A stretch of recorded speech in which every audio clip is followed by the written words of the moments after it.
بسم الله الرحمن الرحيم. نحن اليوم نأخذ الشرطة المائلة، هذه من علامات الترقيم. فالشرطة المائلة، ما معنى الشرطة المائلة؟ هذه علامتها بين أيدينا. جيد. فما هو موضع استعمال هذه الشرطة؟ فأول موضع للفصل بين الحروف والأرقام ذات الدلالات، لا عفوا قبلها، للفصل بين اليوم والشهر والسنة. في التواريخ عندما تكتب تاريخا، فحتى تفصل بين اليوم وبين الشهر وبين السنة، هناك نضع هذه الشرطة المائلة. كما هنا أمامنا يعني 29 وشهر الرابع وسنة 1424. جيد. فللفرق أو للفصل بين اليوم والشهر والسنة هناك نضع الشرطة المائلة. وكذلك توضع الشرطة المائلة للفصل بين الحروف والأرقام ذات الدلالات الخاصة، كما في المعاملات. هناك بعض الأرقام أو بعض الحروف تدل، يعني تكون لها دلالات خاصة. جيد. ففي المعاملات طبعا هناك أيضا نضع الشرطة، كما ترون هنا في المثال هذا 568، وبعد ذلك وضعت الشرطة ثم كتبوا 11 جيم. جيد. فمثل هذا يعني عندما يكتب في المعاملات يكتب بهذه الطريقة. وكذلك الشرطة المائلة تستعمل بدلا من لكل، وكذلك بدلا من في، وهذا يكون طبعا في الموازين والمسافات، الأشياء التي توزن. هناك يستعمل هذه العلامة. وكذلك في المسافات، الأرض مثلا يعني لها مسافة، أو أي شيء آخر لها مسافة. فالأشياء التي هي من الموازين أو من المسافات هناك أيضا تستعمل هذه العلامة الشرطة المائلة، وتستعمل نيابة عن لكل وفي. جيد. مثلا جيم وميم. جيد. ثم بعد ذلك الشرطة ومكتوب لتر. مفهوم؟ وكذلك يعني مثلا يعني لتر كم جرام، هذا مكتوب هنا.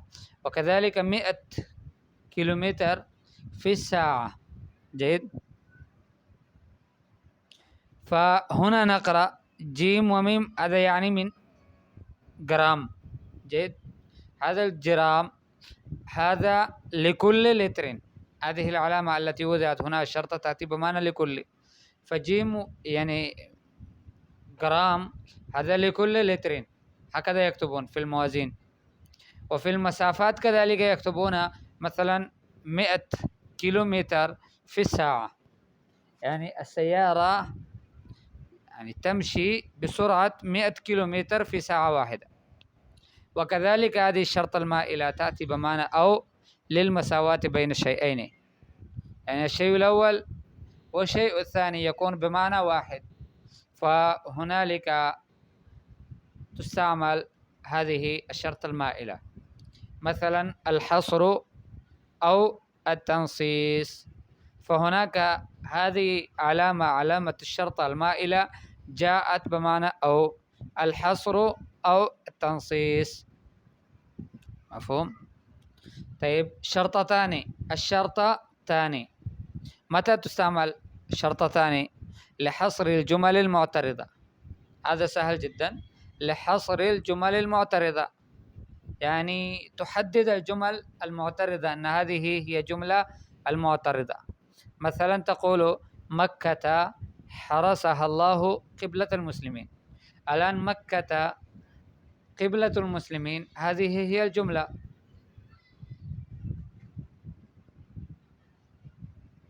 عفوا، مكة قبلة المسلمين، هذه هي الجملة.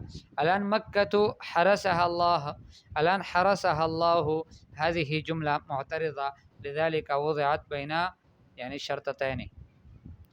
وبعدها الشرطتان المتوازيتان. جيد. شرطة تحتها شرطة يعني متوازية معها.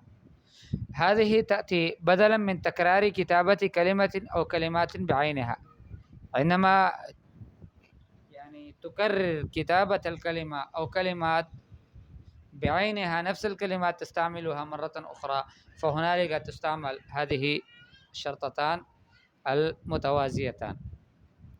مثلا كتاب اللغة العربية للصف الأول، الآن تريد أن تكتب نفس الجملة كتاب اللغة العربية للصف الثاني، فتكتب فقط الثاني وتضع في يعني تحت هذه الجملة هنا تضع الشرطتان المتوازيتان أو الشرطتين المتوازيتين عفوا. جيد. علامة التنصيص، علامة التنصيص انظروها، هذه هي علامة التنصيص. جيد. فماذا تعني هذه لحصر الكلام المنقول بنصه. إذا نقلت كلاما بنصه تماما، يعني ما أدخلت فيه شيئا في ذلك الكلام، ما غيرته، الآن تريد نقل ذلك الكلام كما هو، فحتى تحدده نستعمل هذه علامة التنصيص. مثلا أحد يقول قال صلى الله عليه وسلم إنما الأعمال بالنيات، الآن إنما الأعمال بالنيات نقله، هذه العبارة نقلها يعني دون أي تغيير بنفسها، فهنالك وضعت يعني نقطتان عفوا علامة التنصيص قبلها وبعدها أيضا بهذا الشكل. جيد. وبعدها القوسان المزهران، القوسان المزهران، هذه طبعا تأتي لحصر الآيات القرآنية حتى تحدد الآيات القرآنية. مثلا تقول الله نور السماوات والأرض، الله نور السماوات والأرض. جيد. لا أعلم هل أكمله أم أبقيه إلى يوم آخر، فأنا رأيي اليوم نكتفي بهذا القدر، وإن شاء الله تعالى. أين ذهبت؟ هذه الشرطة المائلة. فإن شاء الله تعالى في اليوم المقبل نكمل هذه علامات الترقيم. جيد. ثم نأخذ عليها الاختبار كذلك. الشرطة المائلة، الشرطة المائلة जो है ये इस्तेमाल होता है दिन और महीने और साल के दरमियान में। जब तारीख़ लिखा जाता हो तो उसके दरमियान में दिन कौन सा है, महीना कौन सा था और साल कौन सा था, उस वक़्त इसको इस्तेमाल किया जाता है। जैसे ये देखें 29 तारीख़ है, चौथा महीना है और 1424 हिजरी है। इसी तरह ये इस्तेमाल होता है उन हरूफ और अरकाम के दरमियान में भी कि जो ख़ास किस्म के दलालत करने वाले हो, जिस तरह मुआमलात में, बयो शिरा में इस तरह के कलिमात वो इस्तेमाल किया करते हैं, जो यानी कम से कम मुझे समझ नहीं आते कि इससे मुराद क्या लेते हैं, लेकिन एक ख़ास माने पर दलालत करते हैं जो उनको मालूम होता है। जैसे 568 और फिर शर्त अलमाइला, उसके बाद फिर 11 और जीम। ठीक है। इसी तरह ये लिकुल्लिन के माने में भी आता है और फ़ी के माने में भी इस्तेमाल होता है, लेकिन ये मवाज़ीन और मसाफ़ात में, जिन चीज़ों का ताल्लुक़ मवाज़ीन से है या वो मसाफ़ात के कबीले से है, उसमें ये इस्तेमाल होते हैं। जैसे जीम और मीम लिखकर बताया जा रहा है कि ये ग्राम है, और फिर उसके बाद शर्ता लगाया जा रहा है शर्तुल माइला, कि जिसका माना लिकुल्ल है कि हर लीटर में 1 ग्राम। ठीक है। अब क्या है वो नहीं मालूम। उसके बाद ये है कि फिर 100 किलोमीटर, फिर उसके बाद शर्तुल माइला और आगे सा घंटा लिखा है, इसका मतलब ये है कि 100 किलोमीटर फ़ी घंटे की रफ्तार से ये गाड़ी जाती है। इसी तरह शर्तुल माइला जो है ये औ के माने में भी आता है, 2 चीज़ों के दरमियान बराबरी करने के लिए। अलहसर, जैसे अलहसर او یعنی یا تنسیس، دونوں میں سے دونوں کا ایک ہی طرح سے ہیں، برابر ہے، تو اس وجہ سے حصر اور تنسیس دونوں کے درمیان میں شرط المائلہ رکھ دیا کہ یہ دونوں ایک طرح کی چیزیں ہیں۔ اچھا، اسی طرح اس کے بعد ہے شرطتان، دو شرطیں۔ یہ دو شرطیں کس لیے آتے ہیں؟ لحصر الجمل المعترضہ، جملہ معترضہ کی جو دو جملوں کے درمیان یعنی ایک جملے کے درمیان میں ایک اور بات آ گئی ہو، اس کی تحدید کے لیے آتا ہے۔ جیسے کوئی کہے مکہ تو قبلۃ المسلمین، کہ مکہ مسلمانوں کا قبلہ ہے، لیکن بیچ میں دو شرطیں لگا کر اس کے بیچ میں ایک دعا بھی دی کہ حرسہ اللہ، اللہ اس مکے کی حفاظت کرے، ٹھیک ہے؟ تو مکہ تو حرسہ اللہ ہو، اللہ پاک اس مکے کی حفاظت کرے، قبلۃ المسلمین یا مسلمانوں کا قبلہ ہے، تو گویا جملہ تھا مکہ تو قبلۃ المسلمین۔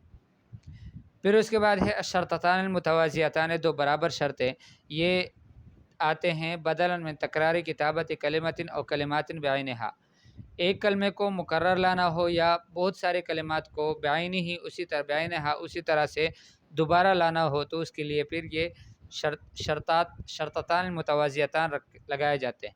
جیسے کوئی کہے کتاب اللغۃ العربیہ للصف الاول، یعنی عربی لغت کی کتاب صف الاول پہلی کی کلاس کے لیے، پھر اسی جملے کو دوبارہ لکھے کتاب اللغۃ العربیہ للصف الثانی دوسری کلاس کے لیے، تیسری کلاس کے لیے کتاب اللغۃ العربیہ للصف الثالث، اس طرح سے۔ اچھا، علامات التنسیس، علامت تنسیس یہ جو منقول کلام ہے کسی سے نقل کیا ہے اس کی تحدید کے لیے کہ یہ کلام اس میں کوئی تغیر و تبدیل نہیں ہوا، اس میں کوئی تغیر نہیں ہوا، کوئی تبدیلی نہیں ہوئی، بلکہ یہ اسی طرح سے اس کو منقول کیا گیا ہے۔